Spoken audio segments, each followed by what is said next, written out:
हा रस्ता जळांद्रीवरून चिंचोलीला येतो आणि चिंचोलीहून बोदवडला जाणारा रस्ता आहे। या रस्त्याला लागूनच या ठिकाणी भटके विमुक्त जातीचे लोक, गोपाळ समाजाचे लोक राहतात आणि या वस्तीमध्ये या ठिकाणी गटर सुद्धा नाही आणि सीधा रस्ता नाही। या ठिकाणी शाळेतले मुलं सुद्धा जातात, त्यांना जाण्यासाठी रस्ता नाही आणि या गावाला आदर्श पुरस्कार म्हणून संबोधित केलं जातं। हे गाव आदर्श गाव म्हणून ओळखलं जातं। नमस्कार, आपण पाहत आहात मी मराठी क्रांती न्यूज। आपण आज आलो आहे जळगाव जामनेर तालुक्यातील चिंचोली पिंपरी या गावामध्ये। या ठिकाणी या नागरिकांचे खूप हाल चालू आहेत। आपण जाणून घेऊ त्यांच्या प्रतिक्रिया। काय काय प्रॉब्लेम येत आहे तुम्हाला? आमच्या इथं 10 वर्ष झाले प्लॅटिंग पडली तरी पण आम्हाला काही सुविधा करून दिली नाही त्यांनी। आम्हाला काय त्रास होतो तुम्हाला? म्हणजे पाण्याची सुविधा करून नाही दिली ना, पाणी काढून नाही दिलं। सगळं आमच्या घरामध्ये पाणी काढून दिलंय। कोणतं पाणी काढलंय?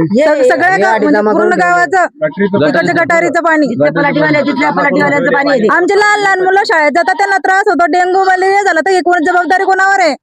आता हे पाणी पावसाळ्याचं आहे का पहिल्यापासून येतं? आता पाणी पडलं तेव्हा नाही ना का पहिल्यापासून? नाही, पहिल्यापासूनच पाण्याची 1500 रुपये 10,000 रुपये तर 1500 लागले। इकडे जनावर राहतो का तिकडे जा म्हणे। कोण म्हणे? म्हणता आम्हाला बोलू नका, आम्हाला बोलू नका म्हणता। पण आमच्या गोपाळ समाजाकडे काही लक्ष देत आणि अजिबात बी देत आणि लक्ष हे ग्रामपंचायत वाले। आम्ही कधी नेहमी बोलायला गेलो ना की नेहमी सांगतो की हा आज करू, उद्या करू, नंतर करू। एखादी पण सुविधा म्हणता। किती वर्षापासून प्रॉब्लेम आहे? 10 वर्षापासून प्रॉब्लेम आम्हाला। हे आदर्श गाव फक्त म्हणाला झालंय। आदर्श गाव हे काहीच राहिलं नाही। 5 वर्ष झाले या गावात कुठलंच काम होत नाही। पूर्ण गावातच तसं आहे, कुठलंच काम झाले नाही व्यवस्थित, कुठलेच नाही, काहीच नाही। पूर्ण गटरीचे काम आमचे 15 वर्ष झाले, आमचे काम वेटिंग वर आहे। आम्हाला बोलता तुम्ही आम्हाला निधीच नाही। आता निधी ग्रामपंचायत कडे पैसा उपलब्ध आहे, पण हे लोक ग्रामपंचायत कडून काम करू शकत नाही का? हे आपल्या या गल्लीने चारीचं पाणी चाऱ्याने न काढता ते रस्त्यावर येऊन आहे आणि आमच्या घरात आम्हाला त्या चारीतून जावं लागतंय। त्या चारीच्या पाण्यातून काही लोकांनी संडासचं पाणी रस्त्यावर काढलंय आणि चारीचे पाणी रस्त्यावर ते बी काढलंय। हा प्रॉब्लेम पाणी पडल्यावर झाला का पहिल्यापासून आहे दादा? हा प्रॉब्लेम पहिल्यापासून आहे। त्यांना गटारी वगैरे केलेलं आहे का तुमच्या? गिटारी काहीच नाही करलेलं आहे, नाही का? ग्रामसेवक दादांना त्याला बरेच वेळा सांगितलंय आणि सरपंचांनी त्याला बरेच वेळा सांगितलं।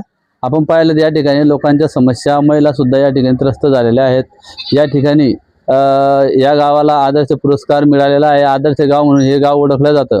हे फक्त कागदपत्री दिसून येत आहे। या ठिकाणी या लोकांच्या गोपाळ समाजाच्या भरपूर समस्या आहेत। कॅमेरामॅन सचिन सुरळकर सोबत मी संजय निकम, मी मराठी न्यूज, चिंचोली पिंपरी।